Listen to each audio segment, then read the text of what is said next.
Hello, everybody. Welcome back to the Sunday Matinee. This is episode 10, the last official Halloween episode of the season. And for this episode, I've brought on a very special guest. Tonight, we have Mr. Daniel Draskovich. Hey, everybody. So I brought Daniel on this one because while Daniel and I both know he's not a film buff, he is a monster buff, and that is very important tonight because what we are going to do is we are going to be ranking. We're going to each be sharing our rankings of the Universal Classic Monsters complete 30 film collection. So, yeah, these are mostly movies that he and I have seen. Mostly have seen them several times. Together too. Yeah. On top. I want to explain what this set actually is real quick for some of the people out there who don't know what's going on. So this collection pretty much encapsulates mostly the best of the films made from 1931 to about whenever Abbott and Costello Meet the Mummy was made in the mid 50s. Right. 55. Oh, actually, no, wait. Creature from the Box Among Us was the last one in 56. So right. 31 to 56, with most of the movies being in the 30s and 40s. It actually, before this came out, and this came out about 2 years ago, it contains the complete collections of Dracula, Frankenstein, The Mummy, The Invisible Man, The Wolfman, The Phantom of the Opera, which is really only one movie, and The Creature from the Black Lagoon, which had all been released individually.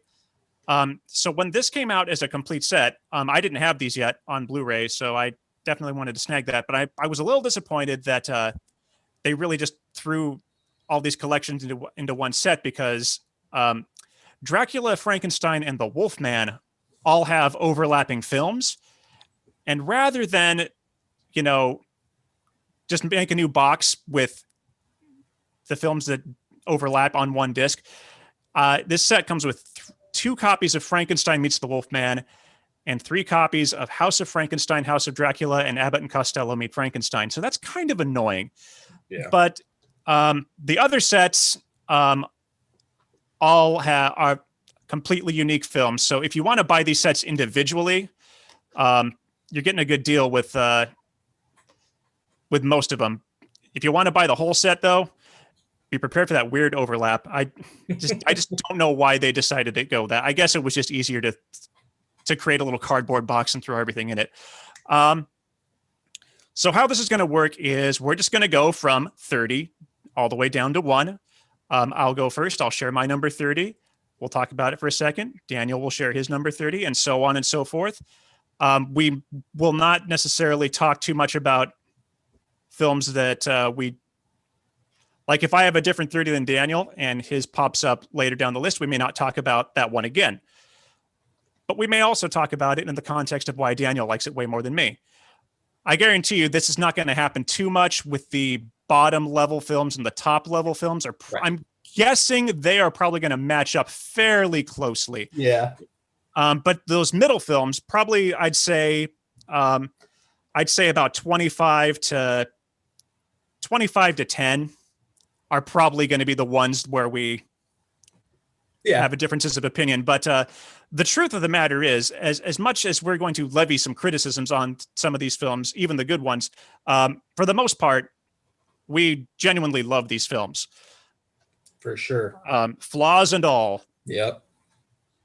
So when I which made it really difficult for me, and I'm sure it made it difficult for you as well, Daniel, to rank them because again, like we said, again, the top ones weren't as hard because we know in our hearts what is the best. Right. And honestly, most critics would probably agree with our, with a few slight differences. There might be a few surprises in there, though. There was one of the 1930s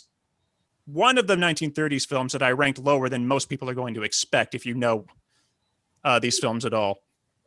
So with that being said, I'm going to jump right in with my number 30, which is, and this is where I think my first shocker for Daniel, because we talked about before I sent him the list of films that were on the set, and he immediately responded with one that I knew would be low, but I ranked one lower than it, and Ooh. that was The Invisible Woman.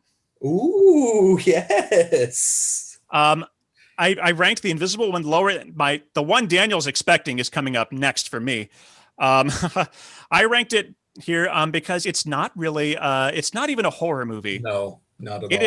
it is a screwball comedy. It would have been a perfect vehicle for a young Cary Grant. Yes. It doesn't even tie back into the original Invisible Man movie in any way. Yeah, nothing. And even the future films in that franchise that loosely tied back. This just has nothing. Yeah. Not even the same method of turning invisible. Right. So it's a fun comedy. And there's some. It's one of John Barrymore's final films, and he, of course, was very famous among horror fans for being in one of the very first versions of Dr. Jekyll and Mr. Hyde. Mm-hmm. And of course, he is also the grandfather of Drew Barrymore for all you youngins out there. Yep. So it's fun, but I don't think it should be in this set per se, because it's not really a monster film. No horror elements to it at all. The invisibility is all used for comedy. Yes. It does have cool, sexy nylons on invisible legs. That's pretty cool. Yeah. It's like I said, yeah, it is definitely a screwball comedy, and a romantic comedy at that. It is, it has the most happy ending of probably all of these films. Right. And since I mentioned I would remove it from this set, when we're done, we also have films that we think should have been included in this set, because there are definitely some. Universal did a lot of other films apart from these. This really just includes the franchises. They had a lot of one-off films that are right. Some of them are really good. Mm-hmm. A lot of them aren't, but of course, hit or miss. Yep. But so that is my number 30.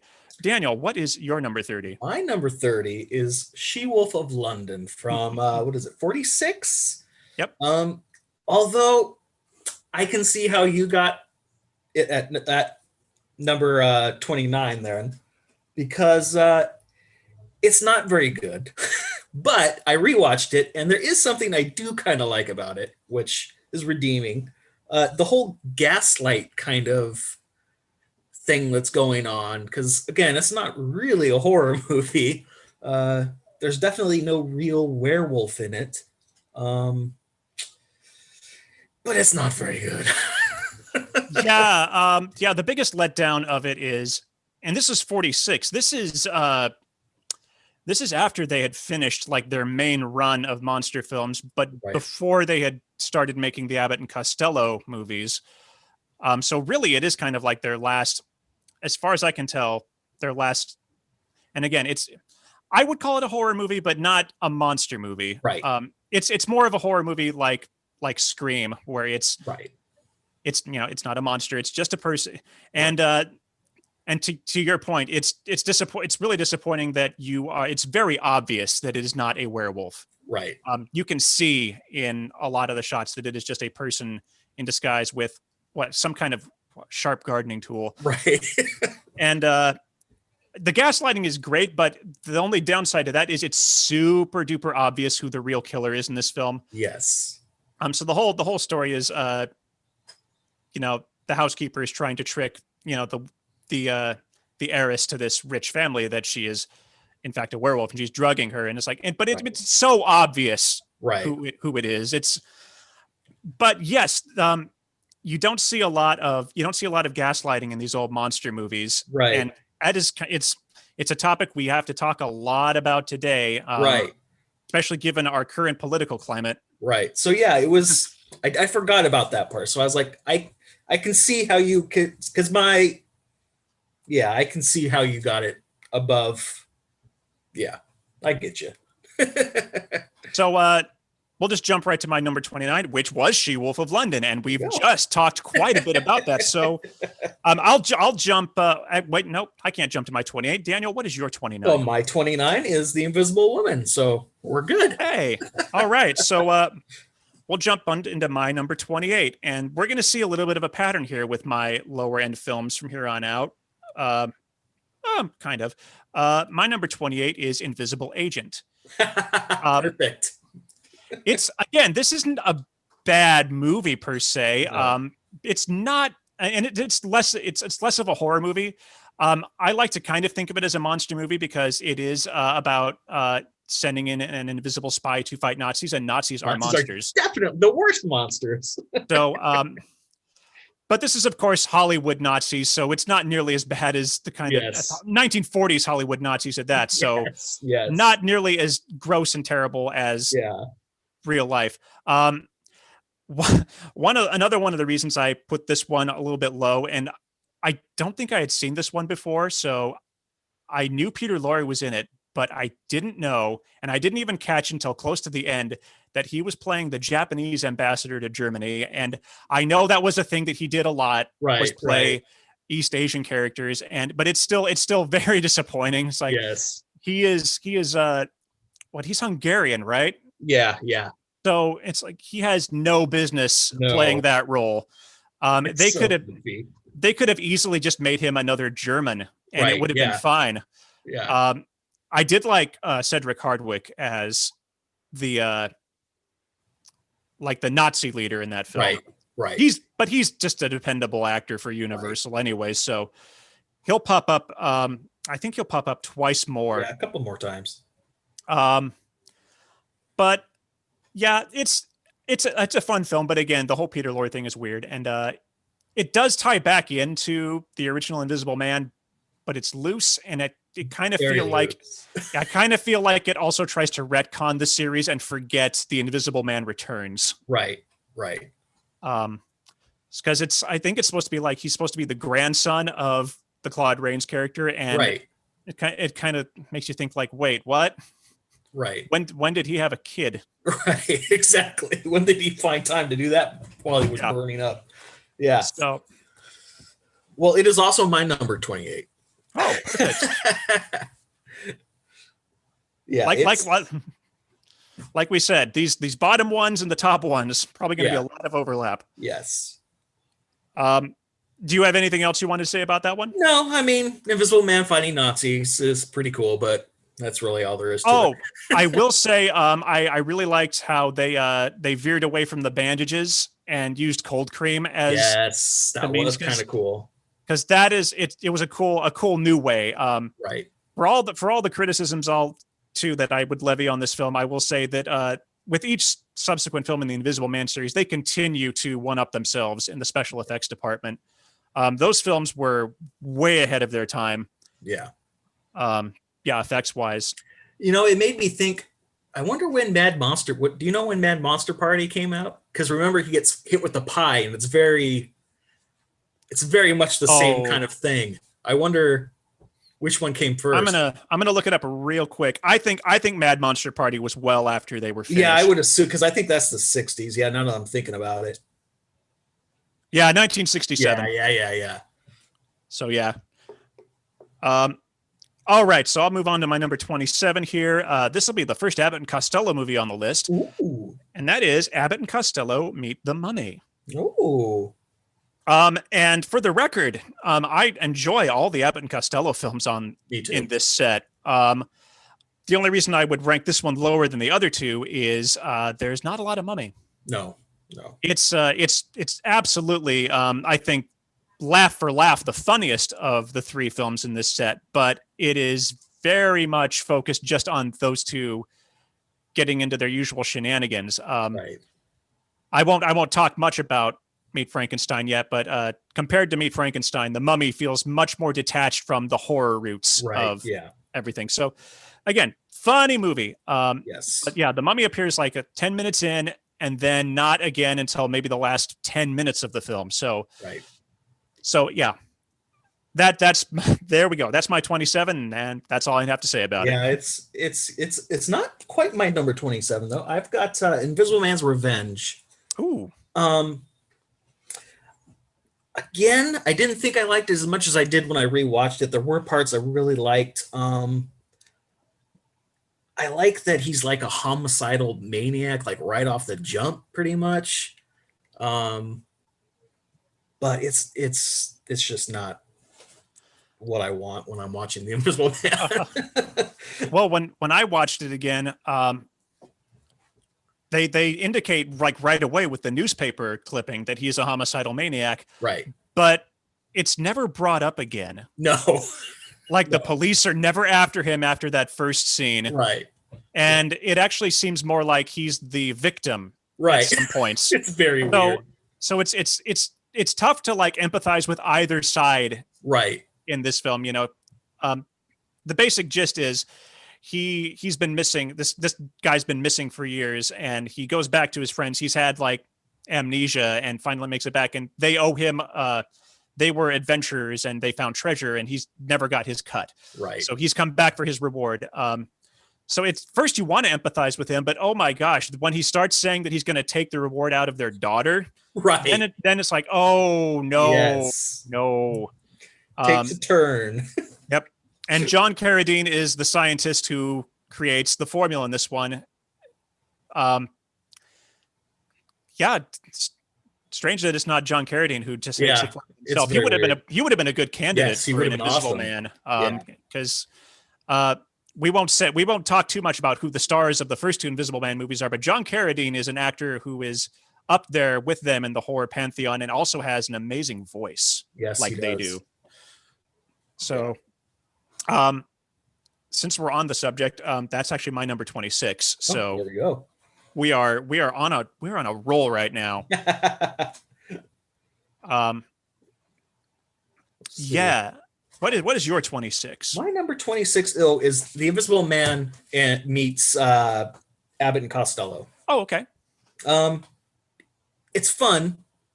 It's definitely fun, but they're detectives and they're, trying to find the Invisible Man. Is that what they're? I can't even.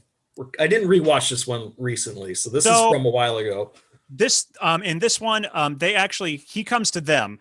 Right. This actually, I will give a little bit of a spoiler for a future film on the list. This film very much echoes The Invisible Man Returns, where the Invisible Man in this movie is actually a good guy who is taking an invisibility formula to help clear his name from a crime he didn't commit. But the big angle on this one is this Invisible Man is a boxer. Yes. And Lou gets to box, and it's pretty fun. Yeah, that is the absolute highlight of this film is Lou Costello boxing with his invisible companion actually throwing the punches. Right. It's very fun. So that, yeah. And it's a fun film. More definitely attached to the horror, but again, this is a comedy, not a horror film. But you that's what you get from the Abbott and Costello ones. Is it's a good blend. Yes, it is. I think one of the fun parts of this film is it actually features William Frawley, who would play Fred Mertz on I Love Lucy. As the serious detective. Oh, I don't think I caught that. Maybe I don't watch I Love Lucy that much though. There's no monsters in it. That's true. So yeah, that is we're starting to get into territory where we're good, but not great. Yeah. Yep. So yeah, that's a good sign.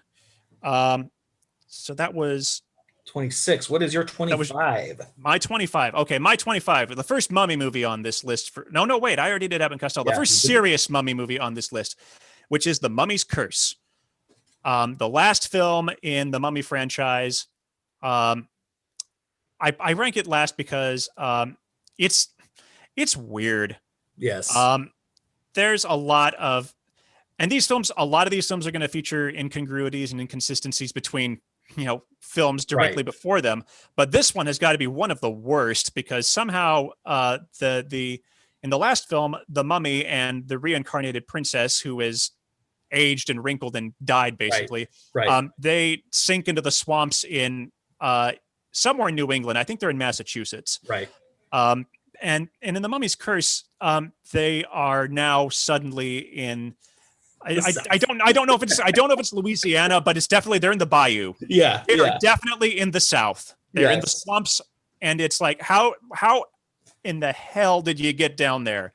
I think that being said, I think it's a good setting for a horror movie. Yes. And that'll come up later in one of my favorite Dracula Yeah, films. me too. And it's actually this movie is actually a little further up for me because of that setting. I like that. It makes no sense that the mummy is, It's but I like it. it actually, and I would say I think it's my second. The Mummy makeup, with the Karis films, like you can tell it changed in between every Right. film, and this one's probably my second favorite makeup for Karis. I do cringe again in this film because they do have some very racist portrayals of the It's black so bad. characters. It's so bad. But thankfully, it's not a huge part of the film. Yeah. There are some genuinely good. I think there's some genuinely good moments. I think when, and again, this is something I don't know how they came to this, but when the Princess Ananka rises from the swamp, that Right. I think that's a creepy scene. Yeah. Yeah. Very much. But I kind of wonder like what happened to her. Like in the last movie, she was a college student, and Right. it's like now she's just completely gone, and she just can't even remember who Right. she is. But her performance also too is actually really good. Yeah. It's one of the better parts of the film. The So in the Mummy movies, the Mummy is more often than not controlled by these Egyptian high priests who are basically just trying to get the mummy and the body of the princess back to Egypt so they can be buried from whence they came. Right. And this one has probably my least favorite high priest of them all. Yeah. He's weak. It doesn't help that he's following two in particular of Universal's best character actors from the first couple of Mummy movies. Mm-hmm. But yeah, it's still, again, like I said, we're getting into the good now. Right. Yeah. So I still, if I'm in a marathon the Mummy movies, I will marathon them all the way through. Yeah, for sure. Yep. All right, so that was my 25. What is your 25? My 25 is Abbott and Costello Meet the Mummy, which we've already discussed. We have discussed that. It's fun, and that's why it's there. Well, we'll jump right into my 24 then, which is Abbott and Costello Meet the Invisible Man. So, hey, guess what? We just discussed that. Yep. So, what is your 24? My 24 is The Invisible Man Returns. It's got Vincent Price. It's very fun. The Invisible Man in this one is trying to clear Vincent Price, and that's why he goes invisible. And it's very fun because it's Vincent Price. But not my favorite Invisible Man movie. Oh, goodness, no. No. It's going to be very obvious, which is going to be our favorites. sure. Again. The only hint I'll drop is that for the most part, it's going to be the first films in all of these series are going to be a lot of the favorites. Yeah. But the only Universal monster movie I could think of with Vincent Price, see any other ones? Yes. It's not a monster movie though. It's a horror movie. He's in Tower of London. Oh, that is correct. Which What about that? yeah, not really a monster movie, but No. it's because it's Richard III, it falls very well into that horror category Right, because he right. did some genuinely terrible things. Yeah. So yeah, But he's awesome, and so it's fun. He has a great voice for the Invisible Man. Yes. I won't say where I put it, but this is probably the first major disagreement we're going to have. Yeah? I put this one. No, you said you put Mummy's Curse up higher than I did. Yes. This is my first beef with you, Daniel. I ranked this one higher, and I'll talk about why I ranked it higher when we get there. Okay. So that puts us at number 23, correct? Yes. My number 23 is The Phantom of the Opera. Ooh. Where do I have that? Well, yeah, it's getting there. This the only reason I ranked this one probably as low as I did is because of a film that I will get to this now. A film that should be in this set, which is the Lon Chaney Phantom of the Opera from 1925. Exactly. Yeah. Both this version and the Hammer version, which was 1961 or two, do not hold up versus the Chaney version. No. And that's not to say that they're terrible films. This is actually the only film in this set that was filmed in Technicolor. Yeah. And probably the only Universal one, film. Right? I think so. I think this is the only Universal horror movie, period. I think that's because at the time they probably weren't considering it among their other horror films. Right. They were probably looking at this more as a lavish spectacle film, which is why it's in color, which is why it had such a big budget. You can tell versus all the other films that they put so much more money into this. The opera sets are gorgeous. The same opera sets as the Chaney, right? A lot of them, yeah. Yeah.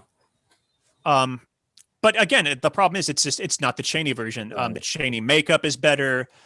You don't even get to see the actual Phantom makeup until the last 5 minutes of the film. Yeah. And it's not as effective. But that's partially because this is a Phantom that we want to empathize with. Right. And that would be the same with Hammer's Phantom of the Opera. Right. So yeah, nothing compares to the reveal in the Chaney version. Yeah, once you've seen that, none of the other ones are going to do. And I argue to this day that there isn't a version of Phantom that's as good as the Chaney version. No. But Claude Rains was an excellent choice again because in the absence of being able to see him, he has that commanding voice. Yeah. That voice. Absolutely beautiful voice. I also lay a little criticism on this film because after he's doused in acid and sort of disappears from his normal life and becomes the Phantom, a little too much of the focus on this film starts to go towards the singing and the romance. Yes. And of course the film is supposed to be about Christine, but this film is too much about the love. There's a love triangle in this film as opposed to typically it's just the one romantic interest. And they push a little too hard on the comedy. But again, I would think, I don't know what their attitude was at the time, but I would think they were thinking this wasn't supposed to be looked at as a monster film. Right. That makes sense.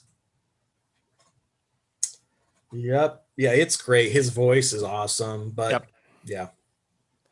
And the chandelier scene too is still very good. Great. It's great.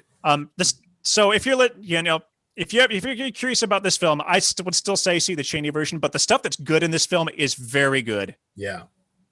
Because of that budget. Yep. What number were we at? That was 20. I'm on 23. So 3. Okay. Yeah. So I am at. Okay. My number 22 and 23 are very interchangeable to me. I'm going to go with The Mummy's Tomb, 1942. The second Kari's movie. This is the one where he's in Massachusetts. He ends up. Yeah, it's in the swamp. Why are there's swamps in Massachusetts? Apparently, I don't know. Oh, this one doesn't end the swamp. Is that where he dies in this one? The Mummy's Tomb? No, The Mummy's Tomb is the one where he is killed in the house with the fire. Oh, see, that's why I'm saying they're interchangeable. They do both take place in the same city. Right. And I don't actually know if it is Massachusetts. I do know it's the Northeast. It's somewhere in New England. Massachusetts, yeah. I think it is too. It seems the most likely candidate. Right. Yeah. The Mummy's Tomb. These mummy movies, they're very interchangeable. It's very hard for me to keep them straight. I think knowing which other one you're talking about, they are very interchangeable. I think the first and the fourth are the most distinct for obvious reasons, which we'll get to. But I'm going to talk about The Mummy's Tomb now as well because it's my 22. Oh, perfect. So, this used to be my favorite of the four. But then I realized I read a great criticism about it, and that is yeah, you get to see the mummy really quickly, but like the first 20 minutes or so of the film is all flashback. Yeah. So it's the story doesn't really pick up until about 30 minutes in, which only gives you about another 40 to 50 minutes. Right. Because most of these films are very short. Yes. I think the shortest one might be just over an hour. The Phantom is probably the longest. Let me check. I know that, and this isn't a spoiler. I know Son of Frankenstein is the only Frankenstein one that tops 90 minutes. Yeah. An hour 29 for Phantom. So Yeah. Son of Frankenstein and Phantom are easily the two longest films in this set. Right. Yeah. Most of these films are going to be about 70 minutes long. Even the great ones from the 30s are pretty short. So I'm trying to. We were just talking about the Mummies too, and I can't remember what we were. Yeah, like I said, they get so interchangeable for me. We were talking about how the flashback and how. Oh yeah, it's a thing. I like the actor who plays the priest in this one. I can't remember his name. I think it's Turin Bay. Right. And he appears in a couple of the Universal films. Unfortunately, none that are in this set. Yeah. But he is a very fun actor. But this film does kind of repeat some of the motifs from the previous Mummy film, particularly with the priest decides that he is going to fall in love and give the Tana leaves to the beautiful woman in this story, and they will live forever. And that's actually the only one that doesn't do that is in the Mummy's Curse. Right. So yeah, it's again, all the Mummy movies are awesome, but they are just very interchangeable for me, and I have a really hard time keeping track of them. It's also it's a shame that for three of these films starred Lon Chaney Jr. as Kharis the Mummy, and it's got to be his most it's got to be the most devastating thing he ever did, because there's no speaking. Yeah. It's Lon Chaney Jr. would of course play all the classics except for The Invisible Man and The Phantom of the Opera, and of course The Creature from the Black Lagoon. But he played Dracula, Frankenstein's monster, the Mummy, and of course we haven't even touched on a Wolfman movie yet. Yeah. But he, for the Mummy, it's just that role. There's a reason that it went to Tom Tyler in The Mummy's Hand, and that's because they didn't need a big star to play the Mummy. Right. They really only reason they put Lon Chaney Jr. in it was for the name. Right. Anyone could have done that. Yeah, he doesn't get to talk. All he does is shuffle around, and it's pretty sad. Although I don't know if it's as sad as, have you ever seen The Alligator People? I have seen The Alligator People. He's clearly drunk. Yeah, he is not having a good time in that film. No. Yeah. But yeah, it is sad to see him just kind of shuffling around and under what has got to be because the difference, of course, between the makeup that he had to do for the Wolfman and Frankenstein's monster, Dracula had to be the easiest makeup job he ever had. But the Mummy, you had to be decked out, entire body decked out in bandages. Right. With the Wolfman, they usually just got away with his face and his hands. Right. And with Frankenstein was just his face. And right. I know that Frankenstein makeup is still a pain, but I'm sure that Jack Pierce had mastered it much more than he did. By the time it got to Chaney, yeah. Yeah. They at least didn't have to remove Chaney's molars to get that effect. Yeah. That they did with Boris Karloff. So yeah, that's your 23 and my 22. So what's your 22? My 22 is The Mummy's Ghost. The only thing I remember is John Carradine. John Carradine, who is a great I'll say this though, he's a great Egyptian priest, but again, he shouldn't be Egyptian. No, he should not. But yeah, he's the cultist, and it's great. He again, great voice. This is my favorite Kharis makeup. Oh yeah, for sure. Like there's something really there's something about, he usually has one eye that's patched up, but in this case it's patched up and the other eye, it looks like it's just bulging out of its socket. Yeah. I always like that look with the covered eye. Mhm. It's fun. Um, yeah, this is it's feel a little bit interchangeable because again, it's same place. Yeah. But I love the scene. I love learning in the museum Yes. and the princess's body disappears. Um, and then the guard comes in and oh, that poor guard Yes. turns around and there he is. Yep. Um, Is bandaged his glory. probably also of the Mummy movies, I think the most depressing. Like Yeah. It's what a a bummer. what a bummer of an ending Yeah. for poor Amina, the innocent college student who has an Egyptian princess reincarnated into her body and then just slowly withers into death Yeah. as she is carried off into a swamp by a mummy. But yeah, I like that end too, the him following into the swamp. It's cool. Again, I got it mixed up with the other one, but what can you do? Oh, let's see. That was year 22, right? Yep. Okay, so that means we're on 21. All right. Here we go. I'm going to shake things up a little bit here. This might be a bit of a surprise that this particular Frankenstein film is as low as it is, considering that the later ones are even worse. But I rank them higher because they have other monsters in them. So this is Ghost of Frankenstein, Oh, the first Frankenstein film to not feature Boris Karloff in the role of the monster. And you know, I like Lon Chaney Jr., but this is not his role. no. The monster was not No. he was tall, he was a hulking, Yeah. bulk of a man, but and it's not necessarily his fault that it's as dull as it is.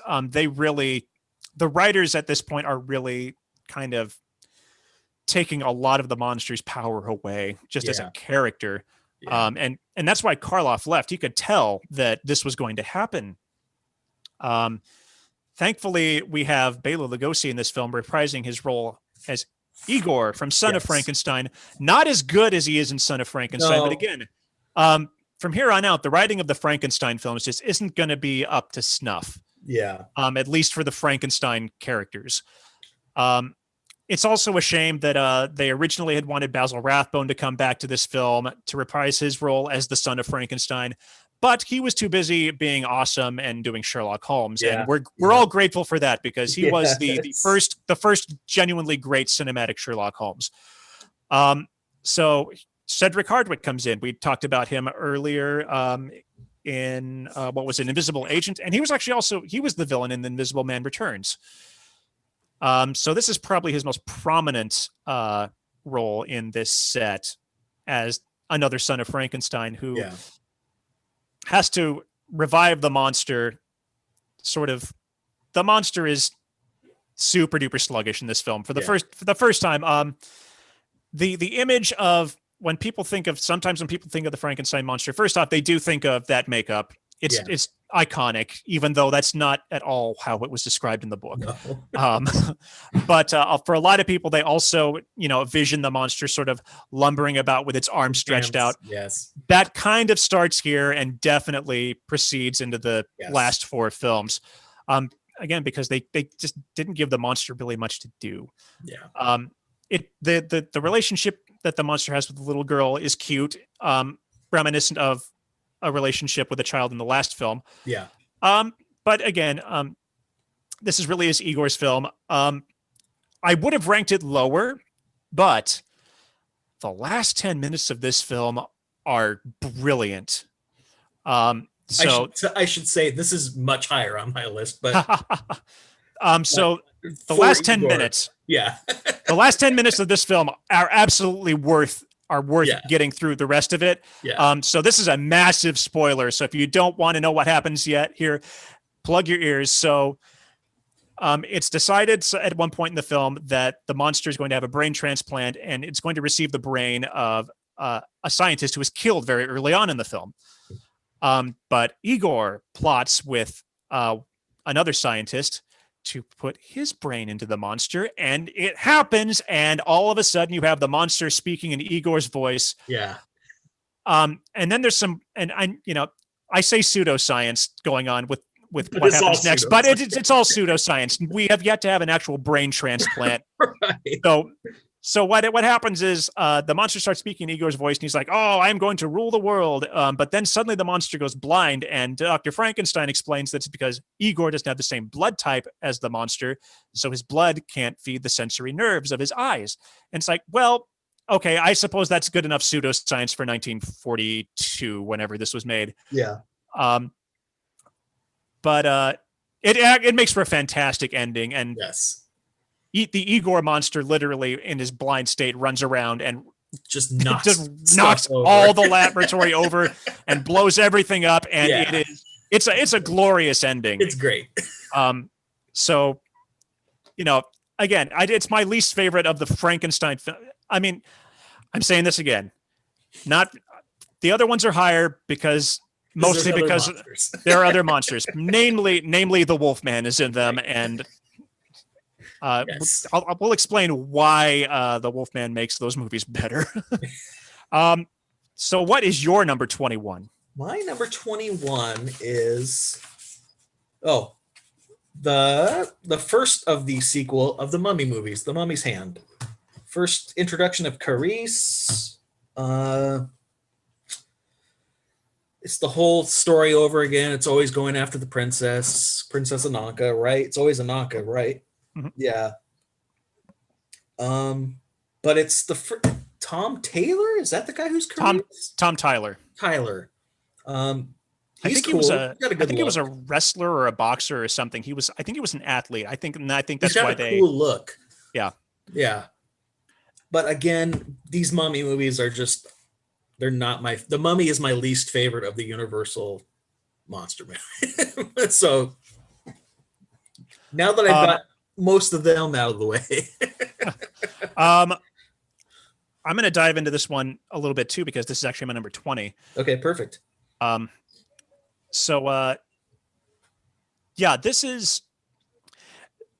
It's a fun film, but this is like one of the slowest burning of all the films. They take their time.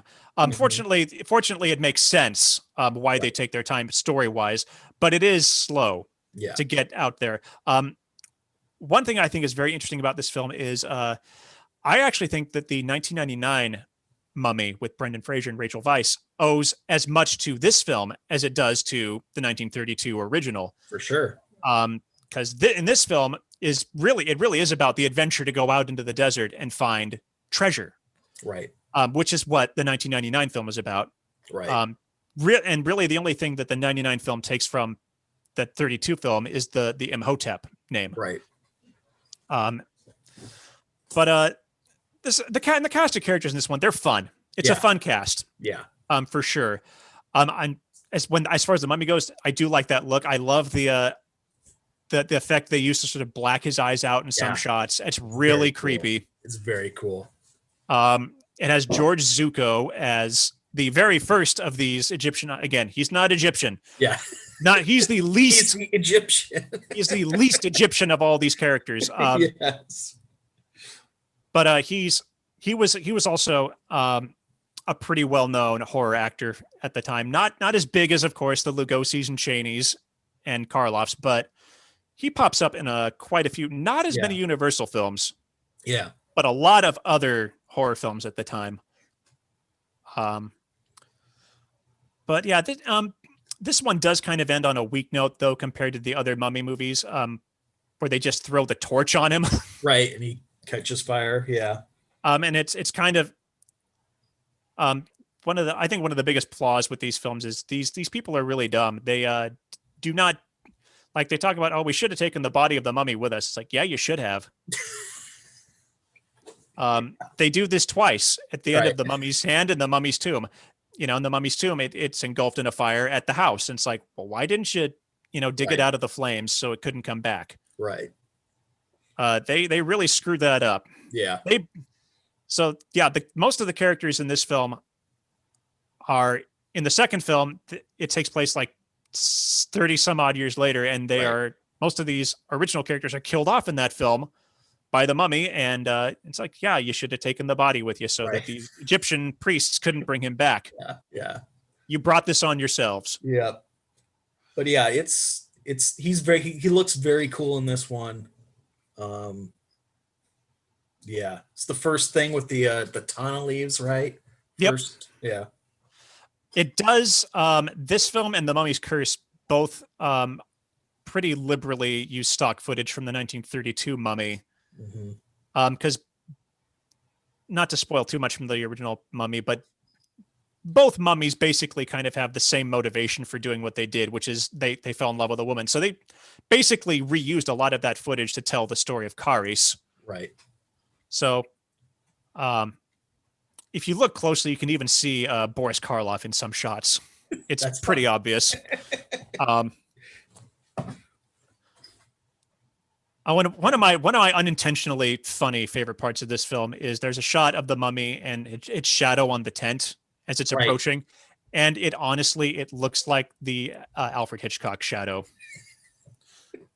which of course, which would be several years later, but Right. it's like, oh my gosh, it's got the frame. Yep. So, did you have anything else you wanted to say about that one? No, it's again, the mummy is not my favorite monster. It's we'll go off on a little bit of tangent here. Yeah, there's a big difference between the 1932 film and these films that would Yeah. follow, namely that it's a different mummy. Right. So we'll talk about the 32 one, but I will say that on this tangent here, the 1999 Mummy is the best they've done with trying to modernize these films. Yeah. They managed to they really did a good job fusing the adventure with the horror. It does feel like a lot like a great Indiana Jones Yeah. meets monsters film. Yep. So for those of you out there who love the 1999 Mummy, we're with you. It's good. I'm not too keen on it's. I haven't seen the third one. I really didn't want to. I don't think I have either. I phased out when Rachel Weisz dropped out, and was like, oh, Right. okay, your best actor. First off, it's not the same mummy again No, this time yeah. around, and your best actor dropped out. And also, I wasn't as keen on The Mummy Returns, which felt too much like a complete rehash of the first film Yeah. Yeah. with a really bad looking rock scorpion at the end. Right. Yeah. That film is an argument I have against CG in films. Oh yeah, for sure. Which is sad because the same year The Lord of the Rings made me love CG in films.